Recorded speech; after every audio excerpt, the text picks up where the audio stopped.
To kick off proceedings, may I request Ravi Shankar Prasad, Honorable Minister for Communication, Electronics and Information Technology and Law and Justice, Government of India, to deliver the keynote address. Ladies and gentlemen, my greetings to all of you. It is a matter of great assurance and also excitement for me that ET Innovation Award has managed to attract 1250 nominations from 950 companies, diverse and also very powerful. 9 would be awarded, which will be announced later on. But this shows that innovation is becoming a key benchmark of India's economic discourse.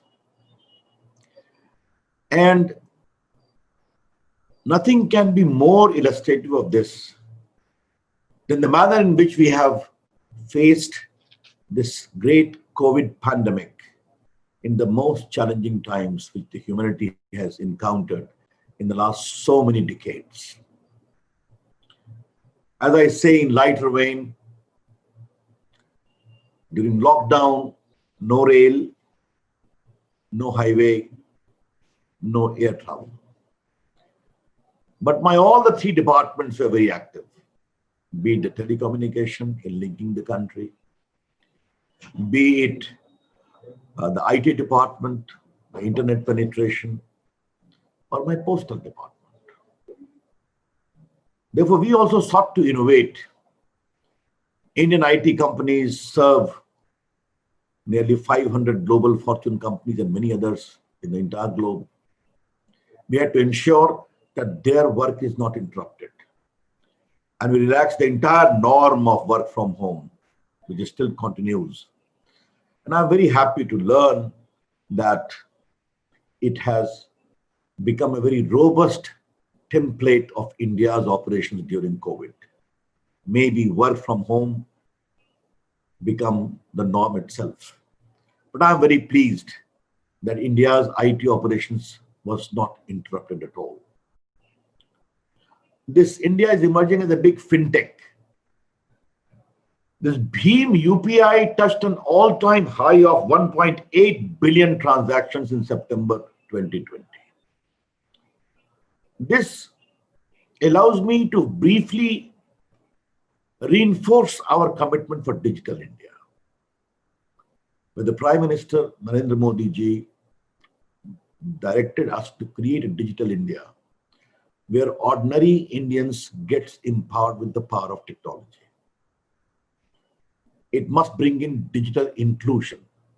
And thirdly, this must be through technology which is homegrown and developmental and low cost. Be it Aadhaar, be it GSTN, be it Bhim UPI, other digital platforms which we created, be it Ayushman Bharat for healthcare for poor people, rupees 5 lakh every month. But the larger issue which we encountered was digital delivery of services. And by the amalgamation of 370 million bank account, 120 million plus mobile phones, nearly 700 million internet, and 1.26 billion Aadhaar card. In the direct benefit transfer, we transferred close to 1,70,000 crores, nearly $123 billion. And we saved $23 billion. Based on that experience, you'll be happy to know that in this pandemic, we transferred 420 million poor people financial help through DBT. And my postal department too rose to the occasion, where there is no bank or no ATM, to the Aadhaar-enabled payment system. Indian Post, through their mobile app, the postman went even on boats in remote villages and delivered $850 million, close to 6,377 crores of rupees. Arogya Setu app, we have all talked about, millions of people are using it. If I wear my head as a law minister, I was very happy to note the Supreme Court did hearing of 9,000 cases, and in the other courts of India, 2.50 million hearing took place.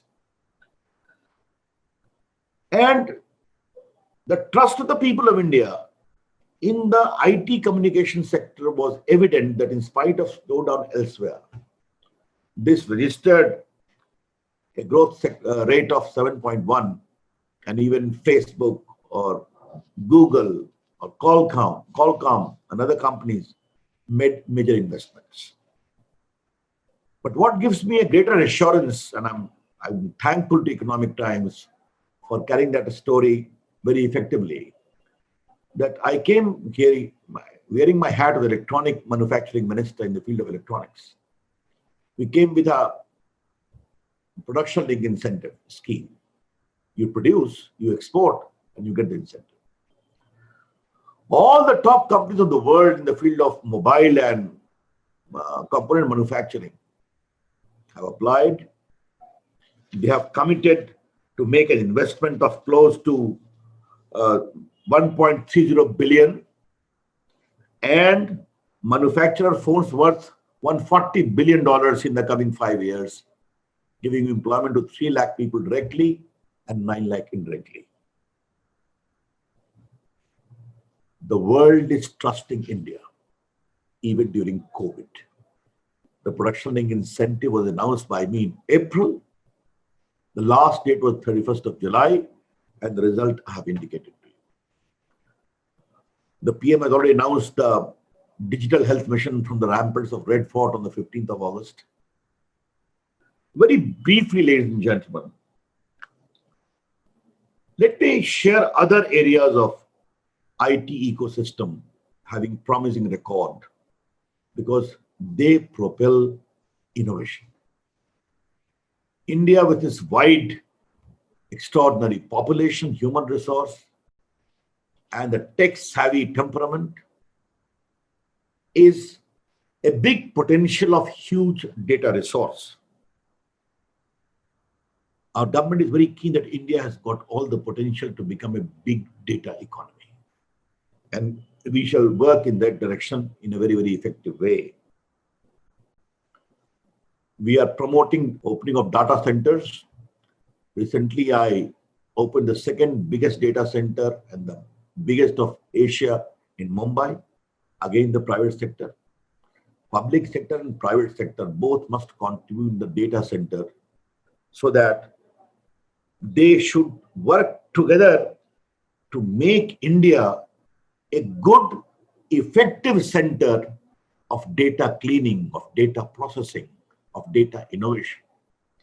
And talking about Economic Times Innovation Award, I think data-linked innovation is going to have a very, very promising future. As far as data safety and security is concerned, you know we have come with a very robust data protection law after the widest consultation possible. And now it is being examined by the select committee, where there is a fine blend of innovation, of consent, respecting the privacy of individual, and also the safety and security of data. Very briefly about AI, our Prime Minister is very clear that we must promote artificial intelligence in a very, very big way. I think AI alone has the potential to contribute about $450 to $500 billion in the GDP by 2025. But as I said, Digital India for inclusion, we're equally keen that artificial intelligence must also be for inclusion, so that its fruits reach the common people.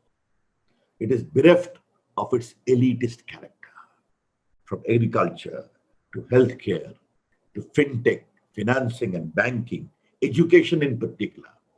All can be leveraged by sound application of AI. And I would commend Economic Times that you must keep a separate innovative award to those young minds who are willing to play with AI for greater inclusive development. Our government has already have the National AI Strategy Roadmap released in 2018. We have set up centers of excellence all over the country. We have developed portal for AI. We have introduced future skills program for IT professionals. India is a founder member of the Global Partnership on Artificial Intelligence and the public digital platform I have already talked about. But let me also lodge certain caveats when we are talking of AI. AI must supplement the human mind, should not overtake it.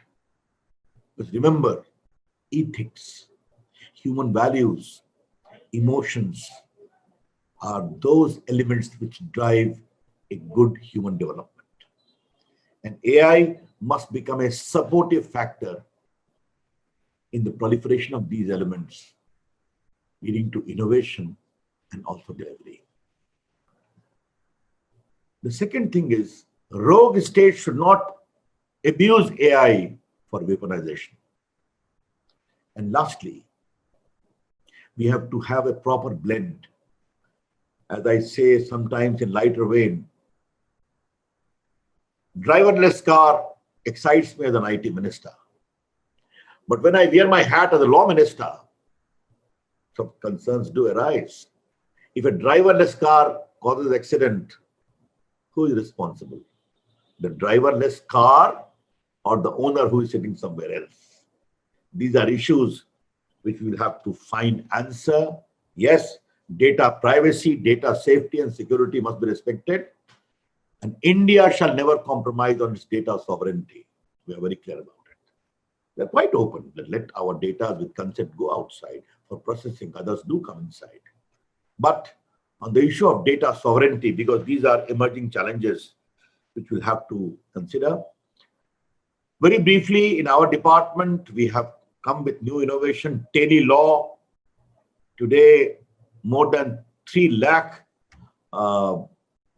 legal advice is being given by law students, by good committed lawyers through my common service centers. I encourage that and I'm very happy on the results. My common service center, our digital kiosks, they were just 80,000. Now I have raised it to nearly 4 lakhs.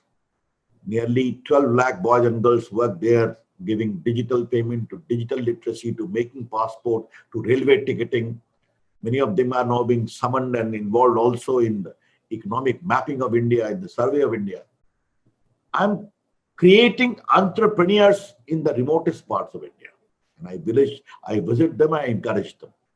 Now they are being involved in the implementation of the optical fiber network to every villages of India. And ladies and gentlemen, I'm very sure that these skilled communication infrastructure foot soldiers would become a great, I would say, carriers of India's innovative enterprise in the coming years. I'm very clear about one thing more. I don't want to talk about my other innovations of MyGov to digital locker. All of you will know that. The spectrum sharing, the spectrum trading, all these things, the right-of-way rules, which we have changed in our various other obligations in telecom sector, opening the communication sector for FDI, also promotion, innovation. I'm very happy that now there is some stability in the telecom sector. 4G is becoming the real benchmark. It has become already. I'm very keen that India must have its own 5G products. And it gives me good assurance that many players are working very sincerely in that regard. Very briefly, ladies and gentlemen, the PM has talked about Atmanirbhar Bharat.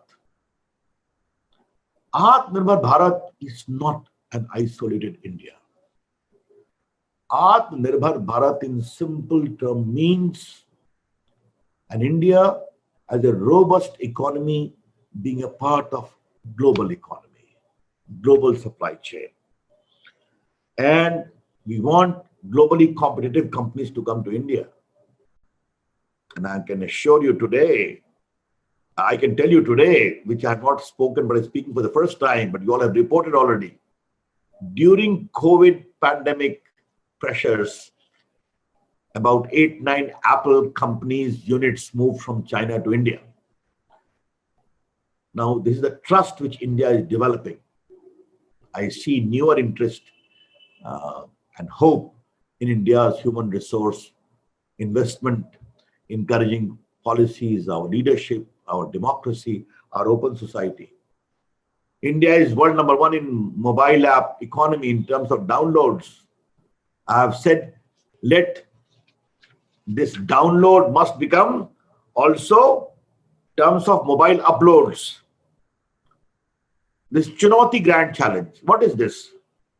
Let innovators should come from small towns, from the kasbas of India. And I'm happy to share with you, we have received 1,820 interesting innovation solutions.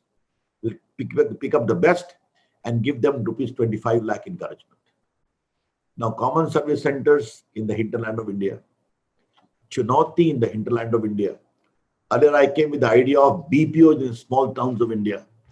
And today, close to 400 BPOs are operating in various parts of the country, including 9 in my own city of Patna and other Muzaffarpur.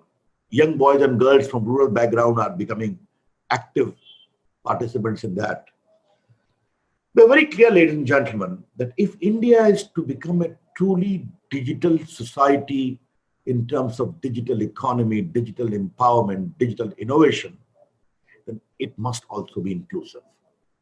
And this will become inclusive only when I welcome Noida, Gurgaon, Gurugram, Mumbai, Pune, Chennai, Bangalore, Hyderabad. But digital empowerment and innovation should be beyond. It must go to the small towns, to the kasbas of India. And the way I move everywhere during campaign, I ask everywhere if they are having the smartphone in the remotest part. They keep on clicking my photograph when I count the helicopter in my election campaign in my state. I've taken a break for this function today. I asked them, how many of you are on Facebook? Oh my goodness, thousands of them raised their hands. This is an aspirational India waiting to be explored in the hinterland of India. I am very clear, ladies and gentlemen, that this innovative spirit which Economic Times is promoting is indeed a welcome development. But again, let me repeat, have the best innovation from as many companies as possible, but you also become inclusive.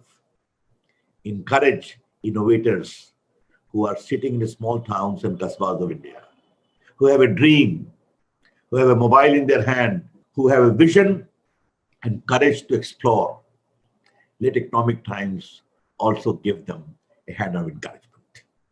I'm very happy that Economic Times thought of me to be the guest today. I'm a well-wisher of Economic Times. You're doing a great job. You're becoming the authentic voice. And I want to share something very interesting to Economic Times management today, that the foreign investors always tell me that whenever you announce some major policy initiative, we look towards Economic Times. That is the credibility you all have met. Keep it up. Thank you. Namaste. My greetings to all of you.